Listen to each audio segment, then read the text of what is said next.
नमस्कार। आज विक्रम बेताल की कहानी पत्नी किसकी। कई प्रयासों के बाद राजा विक्रमादित्य ने एक बार फिर बेताल को पकड़ लिया। वह उसे जब योगी के पास ले जाने लगे तो बेताल ने नई कहानी शुरू कर दी। बेताल ने नई कहानी सुनाते हुए कहा, एक समय की बात है, धर्मपुर नाम के नगर में गंधर्व सेन नाम का युवक रहता था। गंधर्व सेन की कदकाठी बहुत आकर्षक थी। यही कारण था कि लड़कियां उससे विवाह करना चाहती थी, लेकिन गंधर्व सेन को उनमें से एक भी लड़की पसंद नहीं थी। ब्राह्मण पुत्र गंधर्व सेन जब अपने घोड़े पर सवार होकर नगर में निकलता था तो सारी लड़कियां उसे देखती रह जाती। गंधर्व सेन किसी की तरफ भी नहीं देखता था। तब तेज गति से नगर को पार करके रोजाना एक मंदिर की ओर निकल जाता था। यह मंदिर काली देवी का मंदिर था। गंधर्व सेन काली माँ का बहुत बड़ा भक्त था। वो हर दिन माँ काली की पूजा किया करता था। एक दिन जब वो मंदिर से लौट रहा था तो उसने नदी के किनारे एक धोबी की लड़की को कपड़े धोते हुए देखा। वह लड़की गंधर्व सेन को बहुत सुंदर लगी। गंधर्व सेन को उस लड़की से प्यार हो गया और वो दिन रात उसी के बारे में सोचने लगा। उस लड़की से बात करने का कोई रास्ता नहीं सूझता। एक दिन उसने काली माँ के मंदिर में पूजा करते हुए यह प्रतिज्ञा ली कि वो लड़की उसकी हो गई तो वो काली माँ के चरणों में अपना शीश चढ़ा देगा। गंधर्व सेन खाना पीना भूल चुका था। वो दिन रात उसी लड़की के बारे में सोचता रहता। इसका परिणाम ये हुआ कि गंधर्व सेन बीमार पड़ गया। गंधर्व सेन की बीमारी की खबर सुनकर उसका सबसे अच्छा मित्र देवदत्त उससे मिलने आया। अपने परम मित्र को बिस्तर पर पड़ा देख देवदत्त ने उसकी उदासी का कारण पूछा। गंधर्व सेन ने देवदत्त को अपना हाल सुनाया और बोला कि उस लड़की से अगर मेरा विवाह नहीं हुआ तो मैं मर जाऊंगा। देवदत्त अपने मित्र से बहुत प्यार करता था, इसलिए उसने लड़की को ढूंढने की ठानी। देवदत्त उस लड़की को खोजने में सफल हुआ। देवदत्त ने उस लड़की के पिता से कहा कि अपनी बेटी की शादी गंधर्व सेन से कर दे। लड़की के पिता ने सारी स्थिति का जायजा लिया और अपनी बेटी का विवाह गंधर्व सेन से कर दिया। शादी को 5 दिन बीत गए और गंधर्व सेन उस प्रतिज्ञा को भूल चुका था जो उसने काली माँ के मंदिर में ली थी। एक दिन सपने में गंधर्व सेन को अपनी छाया दिखाई देती है। उसकी छाया उसे वो प्रतिज्ञा याद दिलाती है और कहती है कि अगर तुम ये प्रतिज्ञा पूरी नहीं करोगे तो स्वार्थी कहे जाओगे। अगले दिन गंधर्व सेन को अपनी गलती का एहसास होता है और वो काली मंदिर में अपनी बलि देने के लिए तैयार हो जाता है।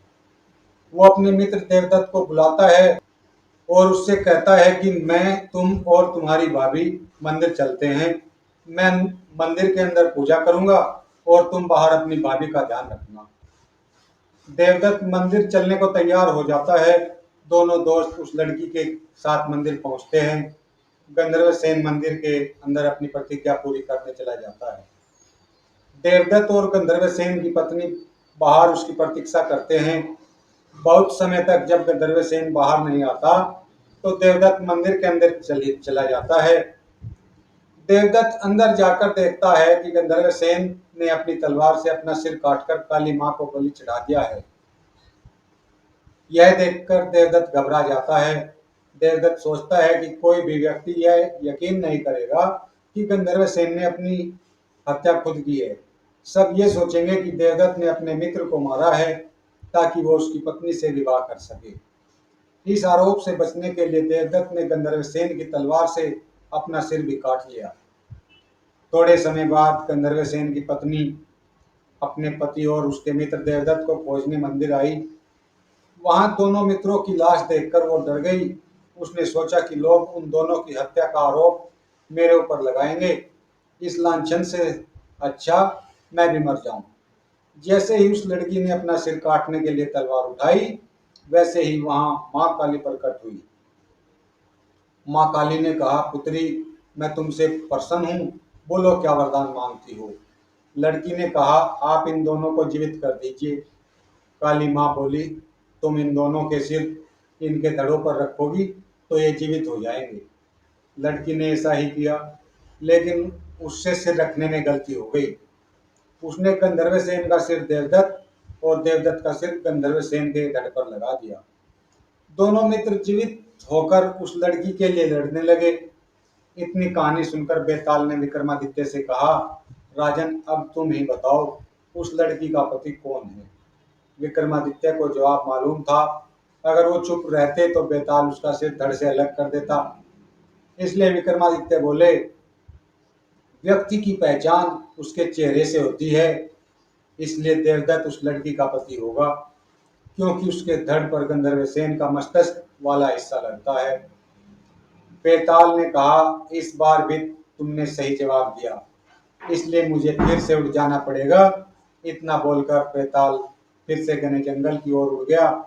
राजा विक्रमादित्य फिर से बेताल को ढूंढने के लिए उसके पीछे पीछे चल देता है। साथियों, यह कहानी आपको कैसी लगी कमेंट में ज़रूर बताना और वीडियो को लाइक करना।